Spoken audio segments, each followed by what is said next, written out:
شب ظلمت میں گزاری ہے، اٹھ وقت بیداری ہے، جنگ شجاعت جاری ہے، آتش و آہن سے لڑ جا، پاکستان کا مطلب کیا؟ لا الہ الا اللہ۔ یہ وطن جو آزاد ہوا، اس کے لیے ہمارے اسلاف نے، ہمارے آباء و اجداد نے، ہمارے بڑوں نے بہت قربانیاں دی ہیں۔ وطن عزیز، اس کی آزادی کا آغاز کچھ اس طرح ہوا کہ جب بر صغیر کے مسلمانوں نے دیکھا کہ ہندوستان میں مسلمانوں پر طرح طرح سے ظلم و ستم بڑھتا جا رہا ہے، ان کے حقوق طلب کیے جا رہے ہیں، انہیں تجارت و معیشت، تعلیم و تدریس، تہذیب و ثقافت، عدل و انصاف، مساوات و بھائی چارگی، عرض یہ کہ تمام معاملات میں کمتر گردانا جا رہا ہے اور ہندوؤں کو برتر خیال کیا جا رہا ہے، انہیں اپنے سیاسی، مذہبی اعتقاد و افکار اور افعال سے روکا جا رہا ہے، آزادانہ اسلامی رسم و رواج پر قدغن لگائی جا رہی ہیں، پابندیاں لگائی جا رہی ہے۔ اس کے علاوہ مسلمانوں کو ہر سطح پر دبایا جا رہا ہے۔ تو ہمارے اسلاف نے، ہمارے آباء و اجداد نے دن رات محنت کی، گلی گلی جا کر مسلمانوں سے ملے، الگ وطن بنانے کے حوالے سے مشاورتیں کی، مشورے کیے کہ ہمیں ایک آزاد وطن چاہیے، ہمیں ایک ملک چاہیے، قراردادیں منظور کی اور بالآخر تقریباً 20 لاکھ افراد کی قربانی کے نتیجہ میں ہمیں یہ وطن ملا ہے۔ 20 لاکھ افراد کی قربانی کے نتیجہ میں اللہ سبحانہ و تعالیٰ نے ہم پر اپنا یہ عظیم احسان کرتے ہوئے ہمیں اسلامی ریاست عطا فرمائی۔ قال اللہ تبارک و تعالی فی القرآن المجید والفرقان الحمید بعد اعوذ باللہ من الشیطان الرجیم الذین ان مکناہم فی الارض اقاموا الصلاة وآتوا الزکاة وأمروا بالمعروف ونهوا عن المنكر وللہ عاقبۃ الامور۔ ہر قسم کے حمد و ثنا، تعریفات، تحمیدات، کبریائی، بڑائی، بزرگی اللہ وحدہ لا شریک کے لیے ہے، جو تنہا اس کائنات کا خالق ہے، مالک ہے، رازق ہے، وحدہ لا شریک ہے، اپنی ذات اور تمام صفات میں لا شریک ذات ہے، اور انسانوں اور جنوں کی ہدایت کے لیے آسمان سے کتابیں نازل فرمائی ہے اور اپنے پیارے بندوں کو رسول بنا کر بھیجا ہے۔ کتابوں کا سلسلہ قرآن مجید فرقان حمید پر مکمل فرمایا ہے، اور رسولوں کا سلسلہ ہمارے اور آپ کے پیارے پیغمبر محمد الرسول اللہ صلی اللہ علیہ وآلہ وسلم پر مکمل فرمایا ہے۔ مختصر حمد و صلوات کے بعد عزیز سامعین اکرام، آج جو ہمارا موضوع ہے وہ موضوع ہے آزادی اور اس کے عملی تقاضے، اور مختصراً یہ بھی ذکر کریں گے کہ ہمارا یہ وطن عزیز کس لیے اور کیسے بنا ہے۔ جن لوگوں کو اللہ تعالیٰ کسی ملک پر حکومت کا اختیار عطا فرماتا ہے تو جو ان میں ایمان والے ہوتے ہیں وہ کس طرح حکومت چلاتے ہیں، ان کے کیا بنیادی مقاصد ہوتے ہیں، ان میں سے 3 اہم بنیادی مقاصد سورۃ الحج کی اس آیت مبارکہ میں بیان ہوئے ہیں۔ یہ آیت نمبر 41 ہے۔ اس آیت مبارکہ کا منظوم ترجمہ سنیے۔ ہے یہ ایسے لوگ اور ایسے ہیں ان کے حوصلے، ہے یہ ایسے لوگ اور ایسے ہیں ان کے حوصلے، ملک میں دے دے جو قوت ان کو اپنے فضل سے، الذین ان مکناہم فی الارض، کہ یہ وہ لوگ ہیں جن کو اگر ہم زمین میں جگہ دیں، اگر ہم ان کو زمین کے اوپر کسی ملک کی حکومت عطا کر دے تو وہ کیا کرتے ہیں؟ اقاموا الصلاۃ وآتوا الزکاۃ وامروا بالمعروف ونہوا عن المنکر۔ ان کے یہ 3 اہم بنیادی کام ہوتے ہیں کہ ان کو اب کیا ملی ہے؟ آزادی ملی ہے، اور آزادی بڑی نعمت ہے۔ یہ آزادی پا کر اللہ کی اس زمین کو کس طرح آباد کرتے ہیں، ان کے لیے کیا کیا کام کرتے ہیں، کیا کیا محنتیں کرتے ہیں، کیسی کیسی کوششیں کرتے ہیں، تو ان میں سے 3 بنیادی کاموں کا ذکر ہے کہ اللہ نے ان کو ایک عظیم نعمت عطا کی۔ وہ کیا ہے؟ آزادی۔ ہر چیز اپنی ضد سے پہچانی جاتی ہے،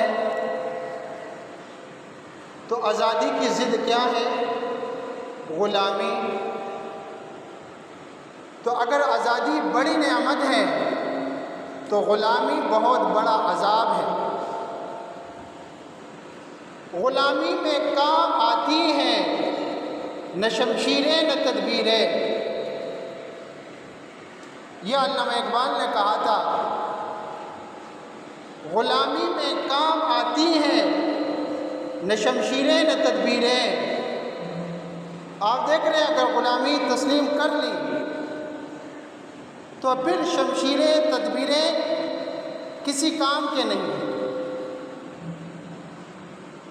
قرضوں پہ قرضے لے کر ملک نہیں چلائے جا سکتے، وہ بھی غلامی میں، کیونکہ جتنا قرضہ لیا جائے گا پھر ان کے اپنے شرائط و ضوابط لاگو ہوں گے، تو پھر کس طرح ملک ترقی کر سکے گی؟ تو اس لیے علامہ اقبال نے بہت پہلے سمجھایا تھا کہ غلامی عذاب ہے، غلامی میں کام آتی ہے نہ شمشیریں نہ تدبیریں، جو ہو ذوق یقین پیدا تو کٹ جاتی ہیں زنجیریں۔ یہ وطن جو آزاد ہوا، اس کے لیے ہمارے اسلاف نے، ہمارے آباء و اجداد نے، ہمارے بڑوں نے بہت قربانیاں دی ہیں۔ وطن عزیز، اس کی آزادی کا آغاز کچھ اس طرح ہوا کہ جب بر صغیر کے مسلمانوں نے دیکھا کہ ہندوستان میں مسلمانوں پر طرح طرح سے ظلم و ستم بڑھتا جا رہا ہے،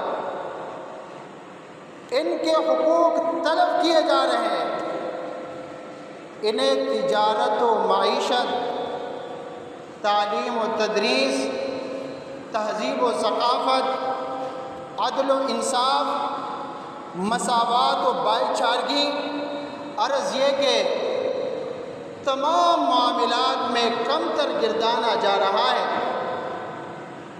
اور ہندوؤں کو برتر خیال کیا جا رہا ہے۔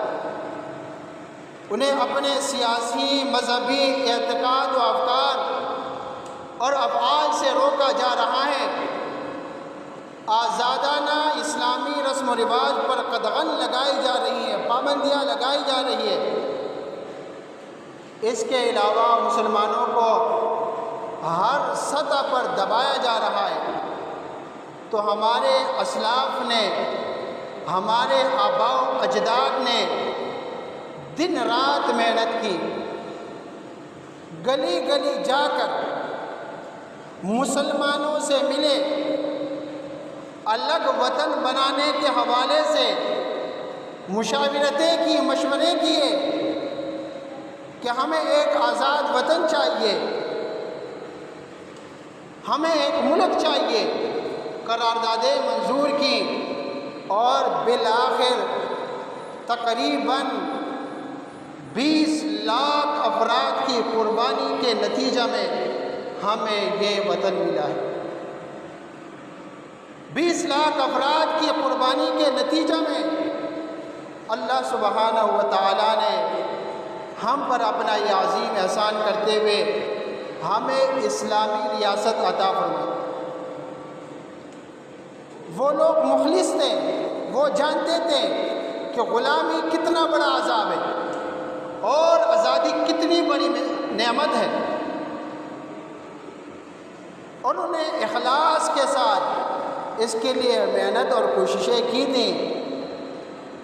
تو اللہ تعالیٰ کسی کی محنت کو ضائع نہیں فرماتا۔ سورۃ الحج کی آیت نمبر 41 میں اللہ رب العالمین فرماتا ہے الذین ان مکناہم فی الارض، یہ وہ لوگ ہیں کہ اگر ہم زمین میں انہیں تمکن عطا کر دیں، اپنے مومن بندوں کو اگر ہم کسی خطۂ زمین کا اختیار و اقتدار عطا کریں گے تو ان کا لائحہ عمل کیا ہوگا؟ اقاموا الصلاۃ، سب سے پہلا کام نماز قائم کرنا ہے، وہ نماز قائم کریں گے۔ مومنین کو اگر کسی ملک پر حکومت کرنے کا اختیار ملے گا تو وہ اپنی پہلی ترجیح کے طور پر نماز کا نظام قائم کریں گے، مسجدوں کو آباد کریں گے، مسجدوں کو سہولتیں عطا کریں گے کہ اگر بجلی نہ بھی ہو تو نماز کا ٹائم ہے، عبادت کا وقت ہے، تو اس کے لیے تو بجلی ہونی چاہیے۔ مسجدوں کو آباد کریں گے، سب سے پہلا کام۔ اللہ نے ملک عطا کیا، اللہ نے غلامی سے نجات دی، آزادی عطا فرمائی، تو سب سے پہلا کام ایسے مومن حکمرانوں کا کیا ہوگا؟ اقاموا الصلاۃ، نماز قائم کریں گے۔ چنانچہ رسول اللہ صلی اللہ علیہ وسلم نے مدینہ پہنچتے ہی جمعے کے قیام کا اہتمام فرمایا اور اقامت صلاۃ کے لیے ترجیحی بنیادوں پر مسجد نبوی تعمیر کی۔ تو یہ سب سے پہلا کام ہے۔ اللہ نے زمین عطا کی، زمین پر ٹھیک ہے آپ مارکیٹیں بنائیں، تجارتوں کو بڑھائیں، لیکن سب سے پہلا کام کہ اس میں مسجد کی جگہ الگ کر دے، سب سے پہلے مسجد کو آباد کر دے۔ اقاموا الصلاۃ، یہ سب سے پہلا کام۔ لیکن ہمارے ہاں جو حکمران آتے ہیں اب کیا کرتے ہیں؟ سب سے پہلا کام ہے کہ مسجد والوں کو پریشان کرنا۔ اچھا، یہ تو پہلا کام اللہ نے بتایا کہ اقاموا الصلاۃ، وہ اقتدار ملنے پر نماز کا قیام عمل میں لائیں گے۔ اب دوسرا کام کیا ہے؟ وآتوا الزکاۃ، زکوٰۃ دیں گے۔ اب زکوٰۃ کیا ہے؟ غریبوں کو، ان کو جو ہے ان کی زندگی کو آسان بنانا ہے۔ یہ باقاعدہ زکوٰۃ کا نظام قائم کیا جائے گا تاکہ کیا ہو؟ معاشرے کے پسماندہ طبقے سے تعلق رکھنے والے افراد کی کفالت کا بندوبست ہو سکے۔ پہلا کام نماز اور دوسرا کام غریبوں کا خیال کرنا۔ اب یہاں پہ حکمرانوں کا کام پہلا کام مسجدوں کو جو ہے ویران کرنا ہے اور دوسرا کام غریبوں کو تنگ کرنا ہے۔ اللہ نے فرمایا کہ جن کو میں حکومتیں عطا کرتا ہوں تو ان کا پہلا کام نماز قائم کرنا ہے، دوسرا کام زکوٰۃ کا نظام قائم کرنا ہے، اور تیسرا کام وَأَمَرُوا بِالْمَعْرُوفِ وَنَهَوْا عَنِ الْمُنكَرِ، اور وہ نیکی کا حکم دیں گے اور برائی سے روکیں گے۔ اور فرمایا وَلِلَّهِ عَاقِبَةُ الْأُمُورِ، تمام امور کا انجام تو اللہ ہی کے قبضہ قدرت میں ہے۔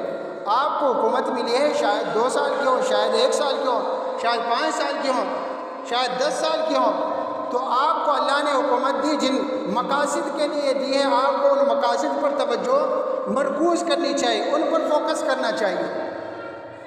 اس پر خوش نہیں ہونا چاہیے کہ مجھے حکومت ملی ہے، اب جو ہے سب سے پہلے میں نے اپنی فکر کرنی ہے۔ نہیں، سب سے پہلے دین کی فکر، اس کے بعد غریبوں کی فکر، اس کے بعد برائی کا خاتمہ ہے اور نیکی کو پھیلانا ہے۔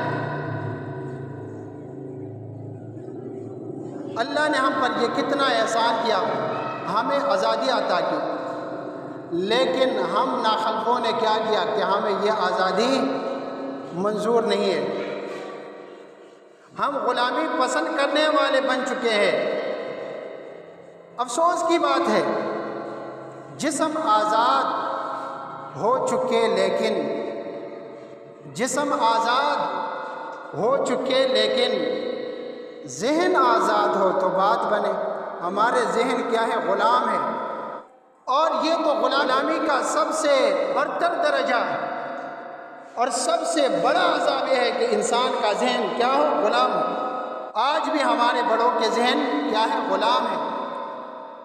کہتے ہیں ملک سفر کیے، دنیا کو بتایا کہ ہم آئے ہیں، کس لیے آئے ہیں کہ آپ کو بھی علم ہوگا کہ بھیک مانگنے کے لیے آئے، کیونکہ ہم غلام ہیں، کیونکہ ہم مجبور ہیں، کیونکہ ہم مقروض ہیں۔ اللہ نے آزادی عطا فرمائی تھی، لیکن اب تک بھی ان کے ذہن کیا ہے؟ غلام ہے۔ جو تھا ناخوب بتدریج وہی خوب ہوا، کہ غلامی میں بدل جاتا ہے قوموں کا ضمیر۔ جانتے بھی ہو کہ غلامی کیا ہے، کہتے ہو کہ ہم آئے ہیں، غلام ہیں، مقروض ہے، یہ ہے وہ۔ غلامی حسن و زیبائی سے محرومی کا نام ہے۔ غلامی ذہنی صلاحیتوں کی زنگ آلودگی اور پژمردگی کو کہتے ہیں۔ غلامی انسانیت کی ذلت و نامردی کا اعلان ہے۔ غلامی روز روشن میں شب تاریک کا تسلط ہے۔ غلامی نوع بشر کو جانوروں سے بھی بدتر کرنے کا عمل ہے۔ اور ہمارے اقبال شاہین تو فرمایا کرتے تھے، صفحۂ دہر سے باطل کو مٹایا ہم نے، صفحۂ دہر سے باطل کو مٹایا ہم نے، نوع انسان کو غلامی سے چھڑایا ہم نے۔ لیکن ہم ملک جا کر صد رسوائی سے کہتے پھرتے ہیں کہ ہم غلام ہیں، مجبور ہیں۔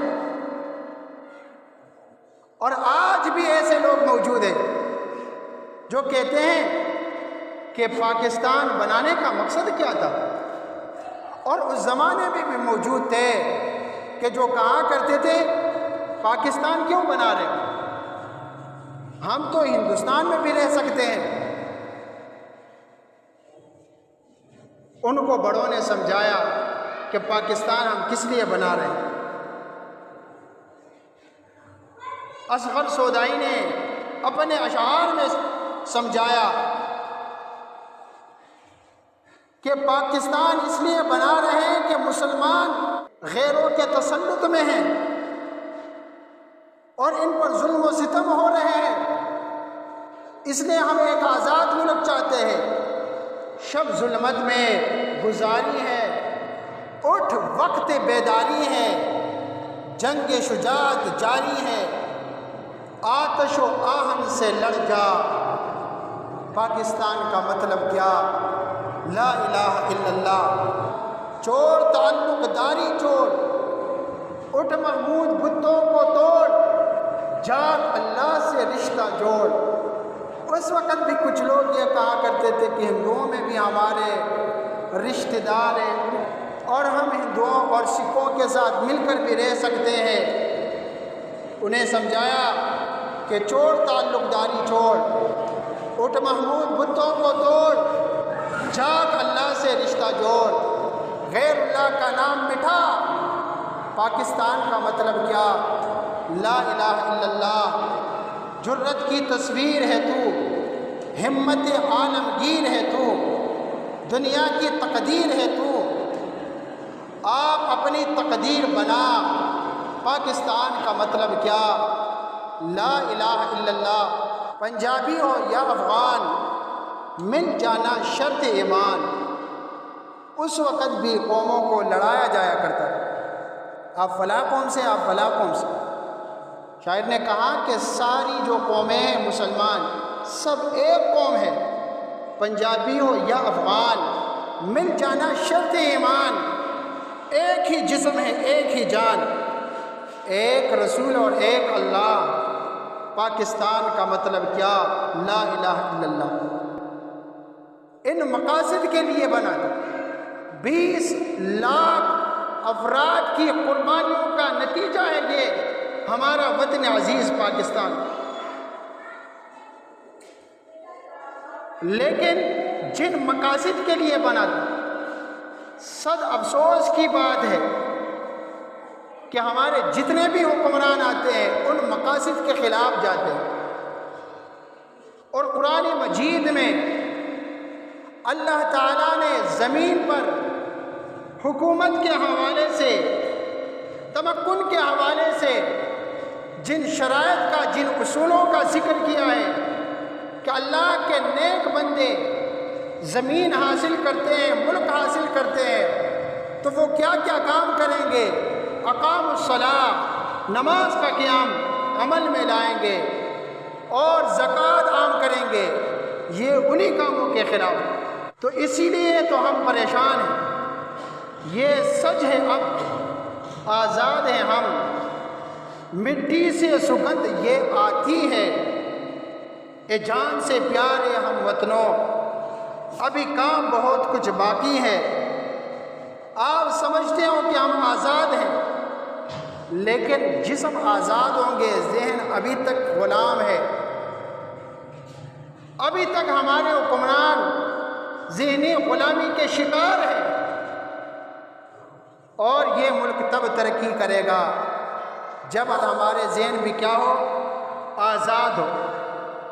اور ہم مانتے ہیں آزادی بڑی نعمت ہے اور غلامی بہت بڑا عذاب ہے، لیکن آزادی منانے کا طریقہ جس طرح قرآن میں، جس طرح حدیث میں موسیٰ علیہ السلام کو اللہ سبحانہ و تعالیٰ نے آزادی عطا فرما دی، فرعون اور اس کے لشکر سے۔ موسیٰ علیہ السلام نے کیا کیا؟ فصام شکرا، شکرانے کا روزہ رکھا۔ تو کسی بھی نعمت پر اللہ کا شکر ادا کرنا چاہیے۔ اللہ کا شکر ادا کریں گے، عاجزی کریں گے، دعائیں کریں گے، تو یہ ہوتا ہے اس نعمت کی قدر کرنا اور اس کو منانا۔